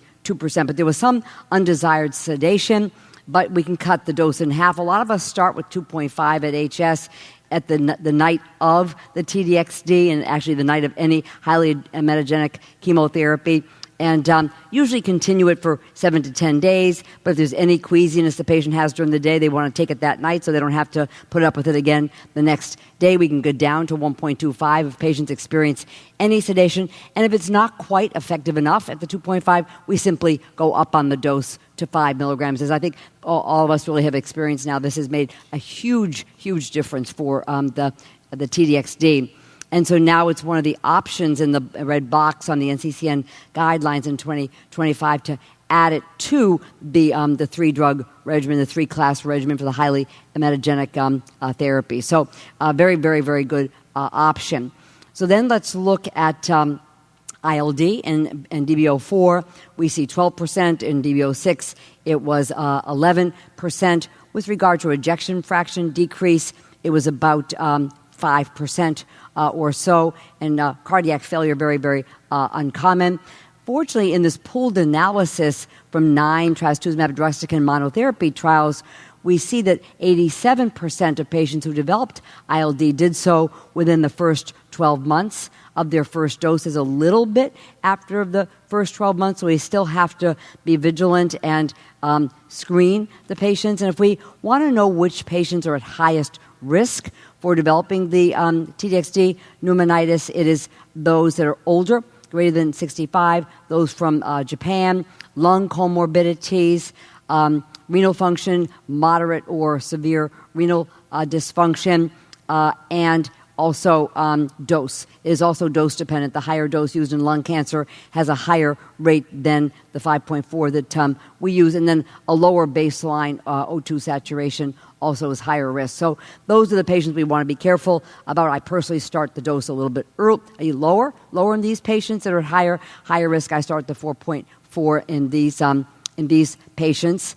So it is recommended, this is published by Hope and JCO Oncology Practice recently, kind of a consensus statement that it's recommended that patients treated with TDXD should have high-resolution CT scans at least every 12 weeks, and if they have risk factors for developing the ILD, then every 6 to 9 weeks.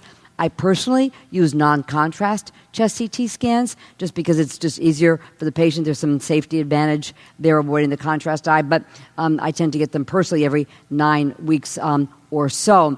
And there's a detailed, in ESMO Open, there's a detailed algorithm about exactly what to do for grade 1 or 2, but summarized, it is that grade 1 ILD is asymptomatic. That's our goal, is to find it asymptomatic so we can hold TDXD, treat with steroids, let it resolve, or at least get a lot better on the CT scan, and then re-challenge. And if it's longer than 28 days it takes to improve on the CT scan, we reduce the dose when we re-challenge. But if it's within 28 days, which isn't too common, then we can retreat at the same dose. But if the patient has any symptomatic ILD, that they have symptoms, you scan, you're concerned it's ILD, then right now the recommendations are to stop the TDXD. And so that's why, and then of course treat with steroids, and I would get the patient as well to pulmonologist. But that's why we want to find it asymptomatic so we can treat it, and I generally would dose reduce because I don't want to see it again. And but that's why, but once they have symptoms, we have to stop. So there's also algorithms here from Peter Schmid and ESMO Breast looking at LVEF changes associated with TDXD. It was 8% in DB06, and it was 5% in DB04. And so there are algorithms here, and they're pretty straightforward. First of all, we do this anyway with any HER2-directed therapy, LVEF at baseline, and then every 3 months. And basically, if the patient's LVEF on the right gets below 40%, we hold. We're going to get the patient to the cardiologist to get them treated. And then if they really do recover their LVEF, we can retreat. The other is down the bottom is if they decrease more than 20% from their baseline, we hold. Again, cardiology, get them tuned up, and then consider retreatment if they have a recovery. But if they are less than 10% decline from their baseline and they stay 45% or higher, then we can discontinue treatment. But if they decrease from their baseline 10 to 20% and their LVEF gets less than 45%, then we hold. And again, get cardiology tune-up. So, basically, as long as they're doing well, it's just a small percent drop, and they're at least 45%, we can keep going. Now, I always get those patients to cardiology anyway to start getting them tuned up, because these patients need HER2-directed therapy for a whole lot of years. There's also algorithms from Peter Schmidt's ESMO Breast discussion from managing neutropenia here. It's not very common with TDXD. But what we want is prior to day 1 of every cycle, we want the ANC 1,000 or above, and we want the platelets 75,000 or above. Nadir control or nadir checking is not required. Primary GCSF prophylaxis only in high-risk groups, but secondary GCSF prophylaxis as indicated. And basically, for grade 1-2 neutropenia, nothing. Continue business as usual. For grade 3, if they come in their ANCs between less than 1,000, but this is on day 1, but more than 500, we hold. and then we continue at the same dose, but we can consider the addition of G-CSF. If they come in with grade 4 neutropenia, we hold until recovery. We consider the addition of G-CSF. We also dose reduce. So that's the recommendation for neutropenia.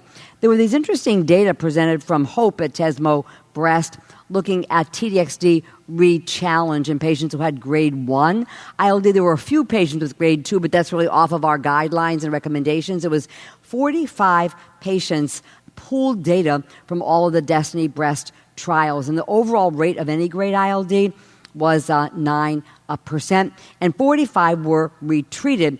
Half of them had received steroids because it was grade 1 ILD, and steroids are discretionary there. I think she showed in the study that actually their ILD gets better faster if you give them the steroids, so I think a reason to do that.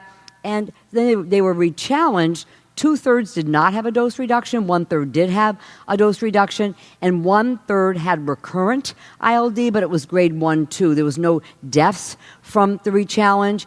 And what was found is, down the bottom here on the next slide, down the bottom is that 33% of the patients who were retreated actually had clinical benefit from the TDXD for more than 6 months, and about 17% who were retreated had clinical benefit for more than 12 months. So a reasonable thing to consider, another reason to try to find it asymptomatic when it's grade 1, so we can get steroids, and we can, if it takes more than a month for the CT to improve, then we do want to dose reduce.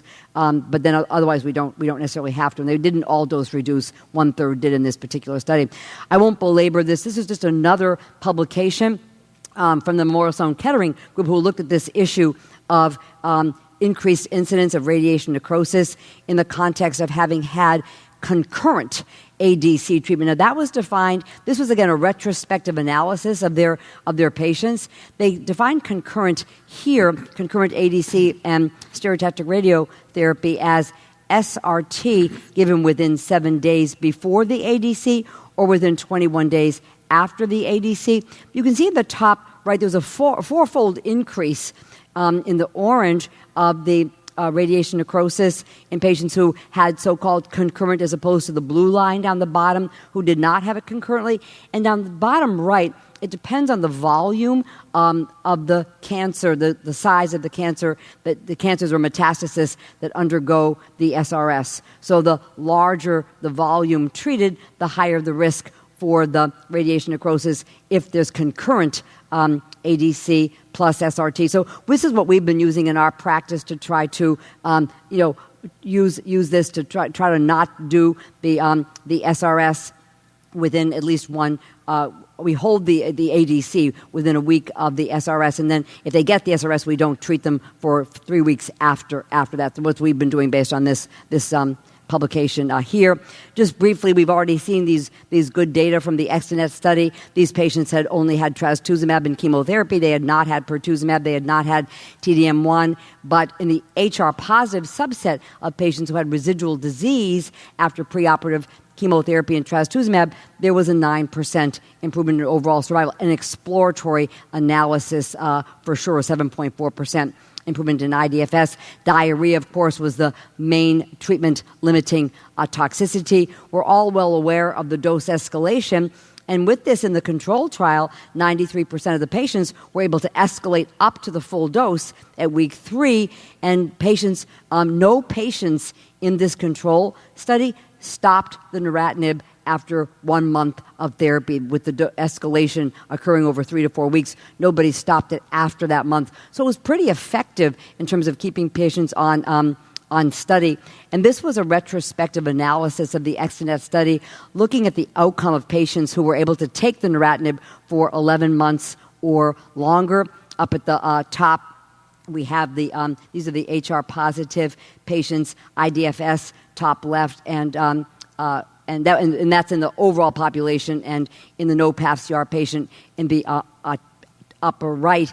And the delta is really much improved compared to the intent-to-treat population, where there was a substantial portion of patients who did not get to 11 months. So getting to 11 months or longer in the ExteNet study optimized their outcome. So a reason to obviously escalate the neratinib, and another reason to use it for our highest risk patients, HR-positive with substantial residual disease after preoperative therapy. So summary, CT scans every 6 to 12 weeks for patients receiving T-DXd, monitoring for the ILD, hold for grade 1, treat with steroids, resume when the ILD has resolved. Grade 2 ILD, we discontinue, treat with steroids and pulmonary.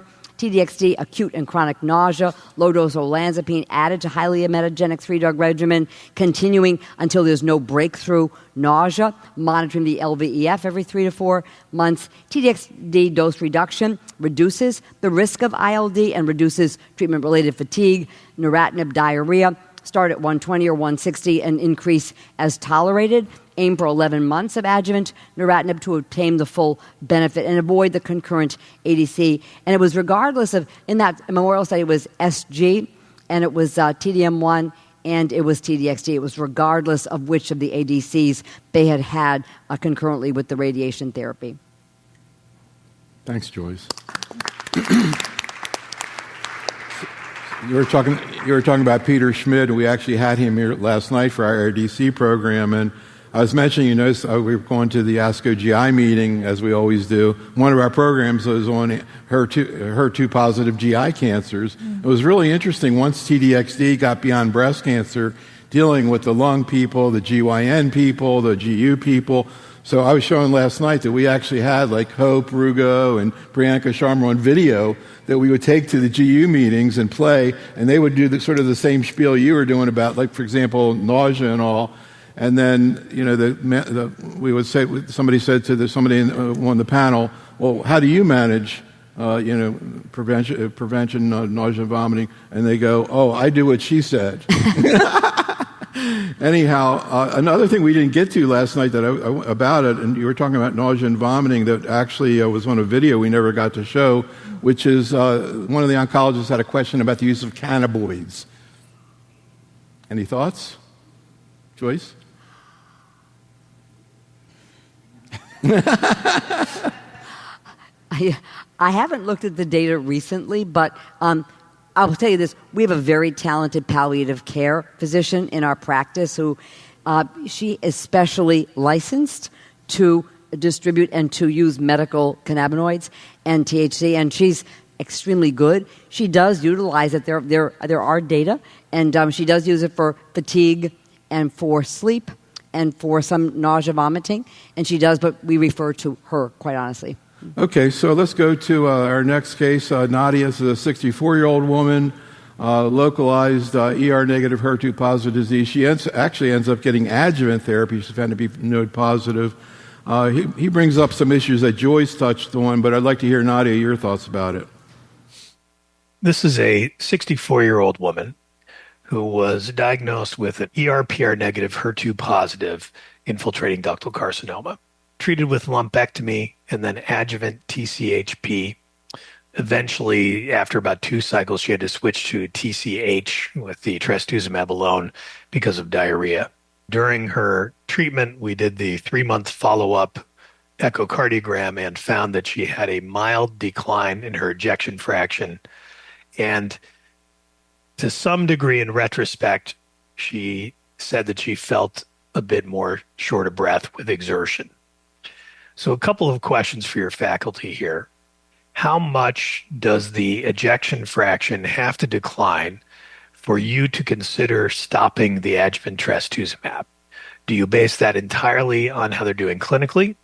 Or is there a number? If they start at 65 and they go down to 51, is there a specific number? Or is it below a certain baseline level, say 40% EF, that you start getting worried? Because we all know that we should monitor every 3 months. It's not as clear, at least for me in the literature, what to do if the patient has an asymptomatic drop or a minimally symptomatic drop in EF like this patient had. I'm curious, Neil, what your faculty have seen, what the data shows regarding cardiac toxicities of other HER2 agents, for example, TDM1.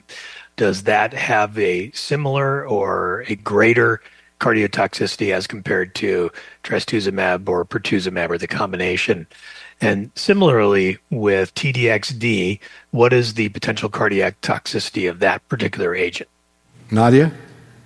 So I think whether to stop or not to stop totally also depend not just on the injection fraction, if it's a minimal drop, but also on the total case. If a patient has seen like 2/3 of her adjuvant trastuzumab, I wouldn't worry at all about stopping if the cardiac function drops. And we know that trastuzumab, the cardiac toxicity is a reversible one usually, whereas for anthracyclines it's irreversible. So I think in the most studies the threshold was 50 of the LVEF, and if it dropped below 50, patients were supposed to stop with the drug, and we also use that in clinical practice. But if it's in the metastatic setting, a highly symptomatic patient, obviously the threshold for stopping would be much higher, and we would try with our cardiologist to maybe give it. We've also had patients where we had good response to antibodies and cardiac function deteriorated below 50, but we needed those antibodies, that we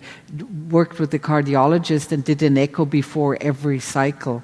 So I think there's several options to treat those patients with cardiac dysfunction. If they're highly symptomatic, obviously, then we need to stop the antibodies. And with regard to the newer agents, we saw the data all through the evening, and I don't think there is much concern. Like I showed in the DB11, for example, there was more cardiotoxicity with the anthracyclines than with the TDXD.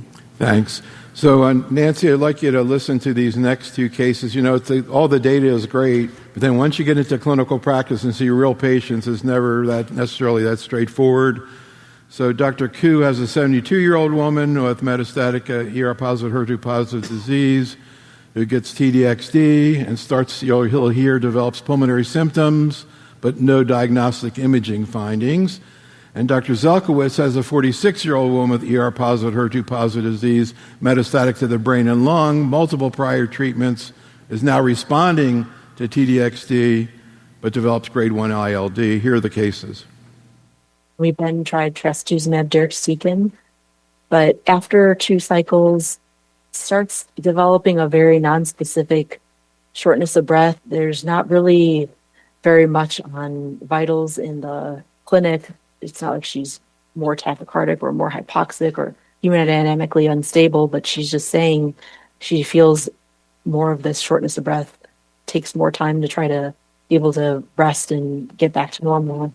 Empirically start her on prednisone, just give her a 40 milligram dose for a week, no classical diffuse infiltrates, no PE, but she's still just noting this feeling of being more dragged down, more of this tired, more of this having to gasp to gain her breath. Even though her disease looks stable, and from pulmonology workup, maybe she has just some mild COPD. In this case, I felt like we were doing everything but couldn't really find an explanation. This is a common theme I see in the community. Any questions about your 46-year-old woman with brain and systemic mets who's responding to TDXD but has grade 1 pneumonitis? It was presented the possibility of re-challenging patients after having grade 1 ILD. Is there any more guidelines to that? We treated her. Her imaging got significantly better. She never was symptomatic. She finished her steroids. And then the next question then is, in somebody like this, what's your endpoint?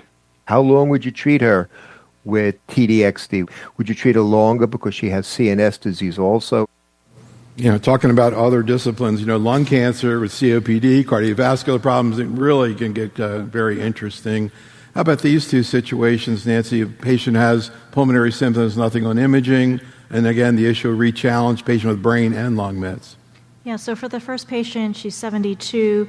You know, the differential is more broad than ILD, so I think one needs to do a fuller workup, right? So she could have cardiac toxicity that's HER2-related, HER2 therapy-related, so I think she would need an echocardiogram. That's all normal. It would be worth having her do ambulatory O2 sats to really understand, like is she really dropping her sat or not? Does she need PFTs? Does she need a cardiac stress tests. I mean, she is 72. Again, she could have other reasons. I mean, it's without radiographic findings, it's unlikely to be TDXD-induced ILD, but it's something. You could also certainly try a dose reduction. Is this from anemia? I mean, I think just looking for secondary causes will be important in that patient.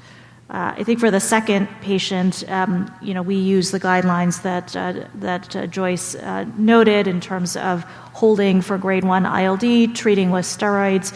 I used to sort of be a little more blasé about steroids for grade 1 ILD because patients don't want to be on steroids, but as it turns out, if you treat people with steroids, they resolve more quickly and then you can get them back on TDX.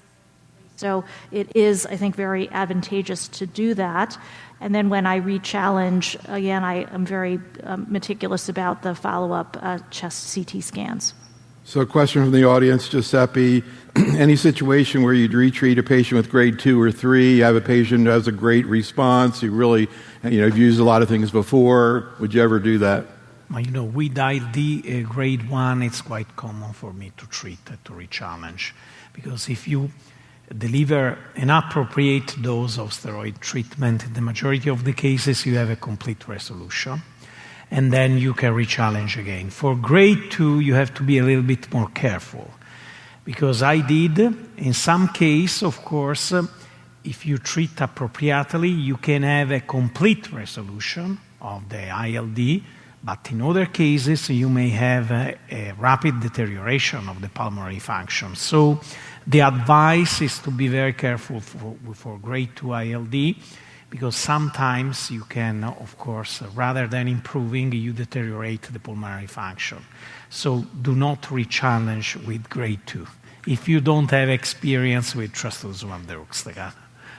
Again, that's where I hear outside of breast cancer. That's not necessarily, I bring that up to them, they go, they're not necessarily tuned into it. The study of Hoprugo is a pooled analysis of several cases across the DESTINY trial. It's very interesting because there is a collection of imaging of all that patients, and many of them re-challenged, achieving still response for a long time. So it's important to give a message. If you have a complete resolution, you can re-challenge in case of grade 1.